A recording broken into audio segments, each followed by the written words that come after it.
Hai semuanya, ketemu lagi dengan saya Ami dalam Ami Mengulas Buku. Semoga di hari Jumat ini semua tetap semangat dan tetap melaksanakan aktivitas dengan bahagia. Nah, saya juga ingin mengucapkan untuk teman-teman yang merayakan Hari Raya Idul Fitri, selamat Hari Raya Idul Fitri dan mohon maaf lahir dan batin. Episode ini saya akan mengulas buku berjudul Revolusi Sekolah. Karena di bulan Mei ini saya akan mengulas buku-buku bertema pendidikan ya. Kan di tanggal 2 Mei kita merayakan Hari Pendidikan. Termasuk di episode ini. Buku yang saya ulas adalah karya dari Fad Gibran. Seperti apa ulasannya? Saksikan terus ya.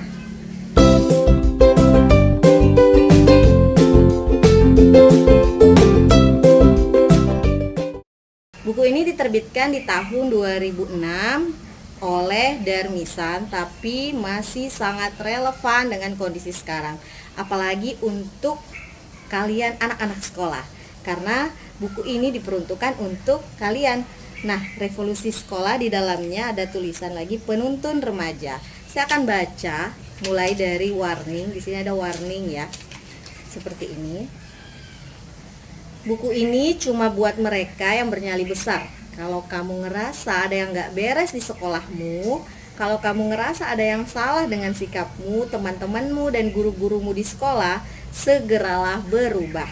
Kalau kamu ingin berubah dan melakukan sesuatu yang besar di sekolahmu, dengan buku ini kamu telah membuat hidupmu bermanfaat dan bersiaplah untuk melakukan revolusi sekolah.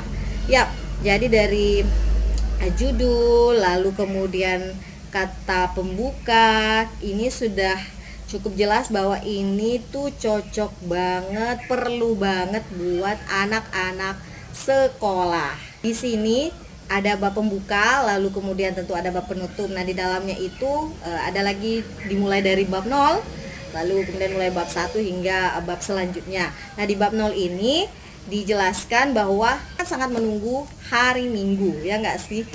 Dari zaman kapan kayaknya sampai sekarang anak-anak kalau hari Minggu senang sekali, pengennya tuh hari Minggu panjang dan hari Senin tuh datang terlambat aja lah, karena kalau udah hari Senin artinya aktivitas di sekolah sudah harus dimulai dan kebetean di sekolah akan muncul lagi. Bisa jadi karena adanya PR yang bertumpuk, lalu kemudian teman-teman yang kadang ngebetein, terus lagi anggota segeng, lalu kemudian ada guru-guru, di sini dibahasakan guru-guru killer misalnya. Lalu berbagai kondisi yang kadang juga datang dari diri sendiri sebagai pembelajar, misalnya namanya kesadaran naif. Di sini dijelaskan bahwa kesadaran naif ini adalah satu dari 4 kesadaran yang dikemukakan oleh Paulo Freire. Kesadaran naif itu adalah dimana kondisi kita tahu tapi kita belum mengaplikasikannya. Kesadaran naif ini banyak terjadi karena kita nggak tahu apa sih tujuan kita sekolah. Juga ada masalah penindasan nih, tanda kutip penindasan di sekolah sebagai bentuk kekerasan sekolah sebenarnya kepada para pembelajar. Misalnya ketika anak-anak tidak diberikan kemerdekaan dalam belajar, justru menjadikan sekolah itu sebagai tempat yang mengekang kreativitas. Tapi sebenarnya banyak hal yang bisa dilakukan. Jadi di dalam buku ini dijelaskan tadi berbagai masalah-masalah dan kondisi kekinian. Ini meskipun di 2006 tapi masih banyak terjadi di sekarang. Bab-bab selanjutnya ada bab yang kemudian menerangkan tentang revolusi sekolah itu sendiri. Nah, di sini misalnya dimulai di bab 5 revolusi, terbagi lagi subbabnya, ada revolusi sekolah, lalu meremake drama berjudul Sekolah, lalu It's Struggle No Violence. Jadi memang orang harus berjuang nih. Nah, kalianlah anak-anak remaja yang menjadi salah satu stakeholder penting di sekolah itu yang harus bergerak. Dalam melakukan revolusi itu ada juga tips-tips yang dikemukakan oleh penulis. Yang pertama tentu kamu harus merevolusi diri nih. Nah, dari apa yang kalian pahami bahwa sekolah itu harusnya memang memberikan kebebasan, apalagi sekolah yang awal katanya memang adalah free time. Jadi tentu kita kalau free melaksanakan hal-hal yang menyenangkan kan, begitupun seharusnya sekolah. Mindset dan kesadaran naif itu harusnya udah nggak ada lagi, berubah menjadi kesadaran di mana anak-anak sekolah paham, kalian paham bahwa bersekolah itu tujuannya ini buat pengembangan personal kalian dan juga buat pengembangan bangsa ini ke depannya menjadi bangsa yang lebih baik, yang lebih literat. Ya nggak sih, ini berat sih, tapi memang you are the future and today's leader. So kalian adik-adikku yang membaca buku ini tuh bisa menjadi semangat nih buat banyak hal yang bisa kalian lakukan di usia remaja kalian dalam merubah atau melihat kondisi sekolah menjadi lebih baik, menjadi tempat yang menyenangkan untuk ruang tumbuh, ruang belajar bersama. Kemudian berani untuk berbicara, speak out. Ada lagi bonusnya, ini bonusnya banyak ya. Ada sebuah simpulan. Simpulannya adalah tetaplah sekolah. Saya mau membacakan simpulan itu. Lantas apa artinya kamu harus meninggalkan sekolah? Nggak juga, revolusi sekolah nggak gitu. Tetaplah sekolah, yang harus kamu perbaiki adalah caramu bersekolah dan segala hal yang selama ini menghambat dan menindas potensimu untuk jadi hebat. Tetaplah sekolah, tapi yang mesti diingat bahwa sekolah aja nggak pernah cukup. Pendidikan nggak cuma didapat dari sekolah. Ilmu yang kamu dapat dari sekolah nggak akan pernah cukup. Carilah ia dalam hati bumi dan langit.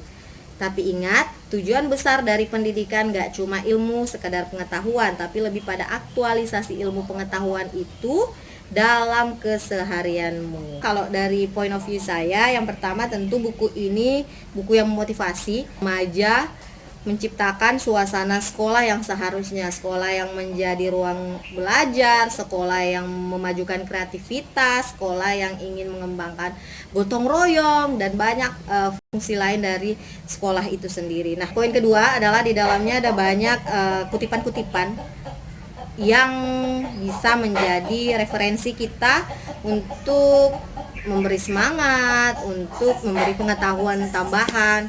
Dan yang ketiga adalah practical tipsnya, banyak di sini yang bisa dilakukan oleh anak-anak usia remaja. Intinya sebagai remaja itu kalian harus berani speak out apa yang ada di pikiran kalian, suarakan dan bentuklah opini itu sehingga bisa menjadi kampanye yang lebih.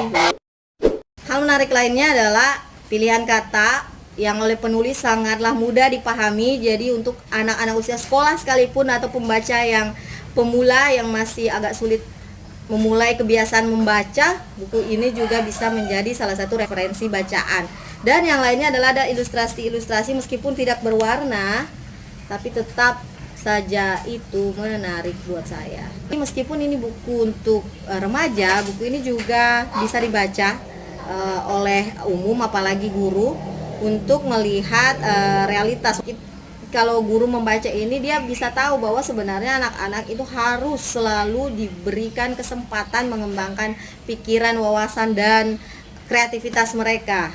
Sekian dari saya, semoga video kali ini bermanfaat dan sampai jumpa di video selanjutnya. Dadah.